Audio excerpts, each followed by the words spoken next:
I'm gonna put that big pretty picture back up. Hello, I'm very excited for today because today my life changes because a new lens is coming. And I know it's a bold claim and maybe sounds like I'm getting overexcited for the wrong things, but today my Sony 24-70 f2.8 is coming and it's going to change my life. Allow me to explain. Right now, I have four main lenses that I use with my Sony a7S II. I have a 16-35, I have a 90mm macro, I have a 55, and I have a 70-200. These are great for the things that I film professionally, but what the 24-70 is gonna do is patch a hole that's going to make my life easier for some of the things I want to do, and it's gonna make a lot of the professional things a lot easier too. Here's why. So this is my 16-35. It's a little dirty. This is my wide angle lens, and it goes from here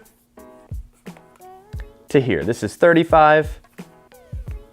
This is 16. And the great thing about this lens is it's good for vlogging. Like when I'm traveling and stuff, to be able to walk around, I'm holding this thing out at arm's length. Maybe I can go to a mirror and show you. And so I'm just holding the camera at arm's length and I'm able to get a lot of myself in frame and I can talk and explain things and it works. And even zoomed in at 35, it's good enough that it's still wide enough where you can see a lot of me and I can vlog. And without having to set the camera on a tripod and step 4 or 5 feet away from it, even at 35, this works. Now, here's the problem.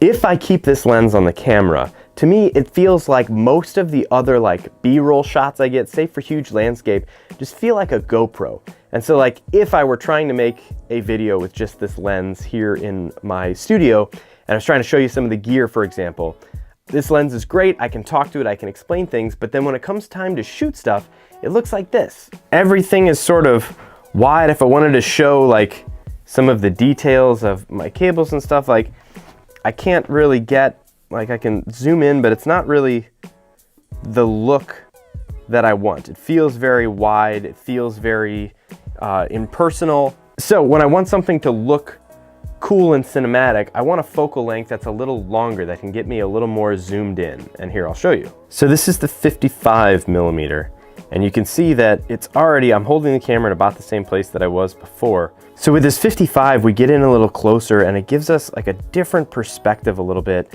And I think that changes what we're filming and it changes the feel of it a little more to where it draws your focus in on something more specific. It condenses the background a little bit. I just think it makes a huge difference. Now, if we want to go even closer, then we've got the 90mm macro.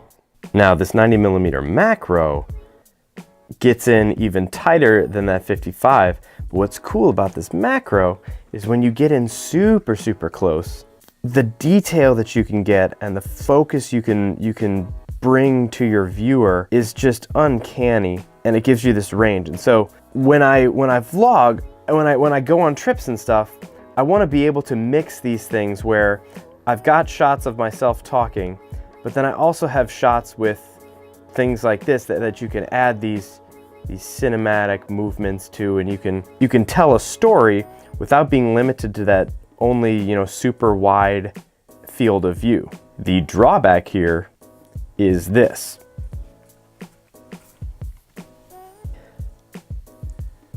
Where are we at? If I keep this lens on the camera and try to vlog, it's just way too tight. And this is the 90 and the 55 isn't much better. And so having a lens soon to be able to go from 24 all the way to 70, which is between the 55 and this 90, gives me a ton of versatility that I just currently don't have. So the reason this is important to me is because it's cumbersome to vlog. It's cumbersome to bring around a bunch of gear. I have a giant pack that I can fit everything in when I go on professional shoots. And I've got a teeny tiny pack that I take with me when I'm going on vacation. So I sort of have to choose carefully what gear I bring. And so if I bring a camera with the 16-35 so that I can actually talk to it, then I have to bring another lens just to be able to get these other shots that are important to me to tell the story.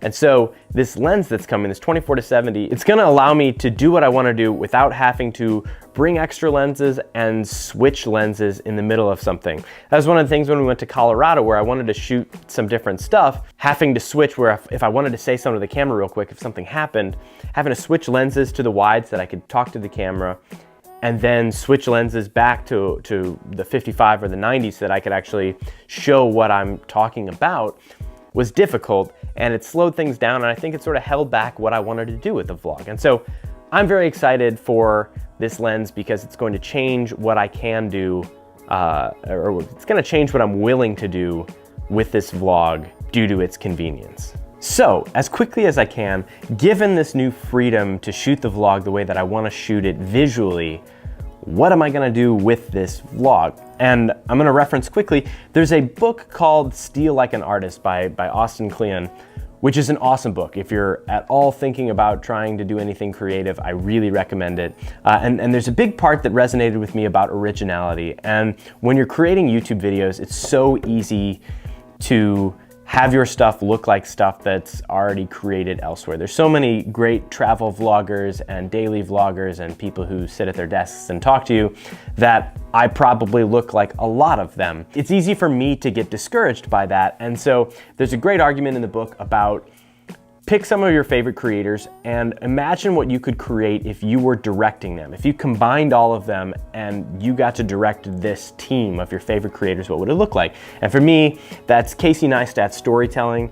That's the actual visual content of Peter McKinnon and Maddie Hippoja from Travel Feels. And I think some of the way that the story is told by Chris Howe, along with a lot of the content that he talks about and Peter and Maddie as well, the very tangible things that they give to their audience for things that their audience that can then try themselves, people like me.